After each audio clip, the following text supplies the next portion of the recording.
Buenos días, ciudadana presidenta, ciudadana secretaria de Gobernación, consejera jurídica, Medina, amigo, buenos días.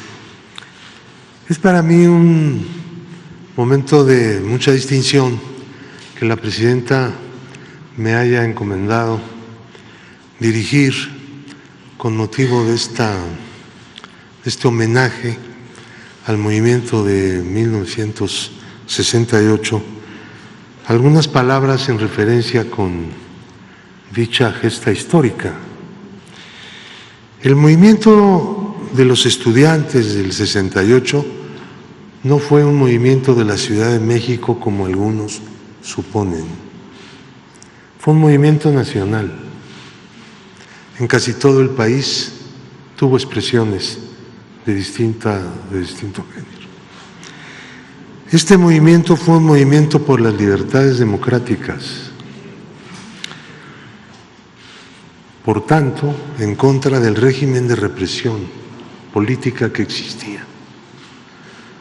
En los años anteriores, movimientos ferrocarrileros, movimientos del magisterio, los telefonistas, los telegrafistas,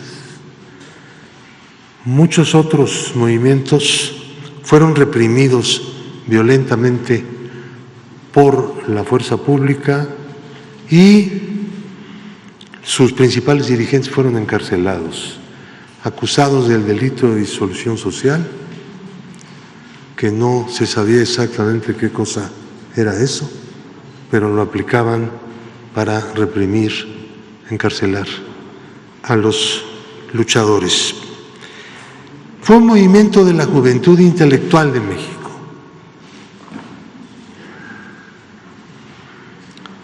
Se levantó contra el estado de represión, reivindicando las libertades democráticas. Nunca hubo conversaciones con el gobierno. El movimiento pedía diálogo público, porque la tradición de contubernios entre líderes de movimientos y los gobernantes pues era muy fuerte, y para ventilar el asunto público, el asunto nacional, que era el de conquistar las libertades democráticas para todos, pues tenía que ser igualmente público. Hay varias versiones que los enemigos del movimiento han construido, que se trató de una provocación. Algunos llegaron a decir que había sido una provocación de la Agencia de Inteligencia de los Estados Unidos en contra del gobierno de México, cosas tan extrañas como eso. Una conspiración internacional, dijeron, fraguada en La Habana con motivo de la Conferencia Latinoamericana de Solidaridad. Esto es lo que consta en la acusación del Ministerio Público en contra de los presos del 68. Es la versión oficial del fiscal de entonces, del procurador. Y el gobierno lo sostuvo. Hay quien ha llegado a decir desde sedes de la más alta judicatura del país que el gobierno estaba convencido de la existencia de ese plan internacional y por esa razón reprimió. El gobierno no estaba convencido de ningún plan internacional, de ninguna conspiración, no solo porque no existía, sino porque el gobierno era quien más información tenía procedente de todas partes y había espías del gobierno por todas partes. Otros han dicho que era una manipulación de políticos con vistas a una sucesión presidencial que vendría años después. Los enemigos del 68 eran los que no son demócratas, los que se oponían al ejercicio de las libertades democráticas,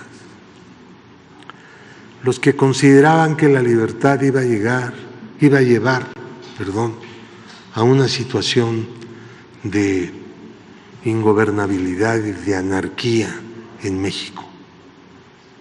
Había y hay la idea de que las libertades democráticas y la democracia misma conduce a situaciones de desequilibrio social y de ingobernabilidad. Se ha demostrado desde entonces hasta ahora y especialmente en los tiempos que estamos viviendo que todo eso es una gran mentira en contra del ejercicio de las libertades democráticas y del sistema democrático. La matanza fue ordenada, obviamente, por el jefe de las Fuerzas Armadas, el presidente de la República. Él mismo lo ha reconocido y lo reconoció en su 5º informe de gobierno. Esto se ha discutido mucho, sin embargo. ¿Quién más pudo haber ordenado algo como esto? Y si no hubiera habido la orden, no hubiera habido presencia militar aquella tarde en Tlatelolco. ¿Qué objeto tenía? Que no fuera la represión y la masacre. El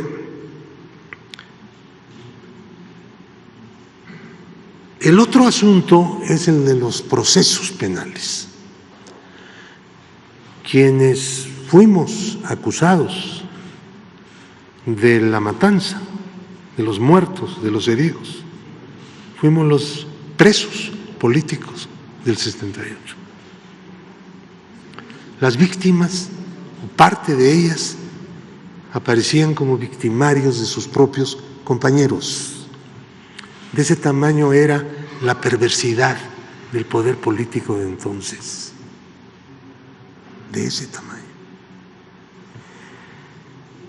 El Poder Judicial, a través de un tribunal, nos sentenció a 16 años de prisión. Finalmente se concedió por parte del Congreso una amnistía y podríamos terminar diciendo la vigencia del movimiento estudiantil de 1968 ha sido en estos 56 años totalmente vigente. Muchos recogieron el mensaje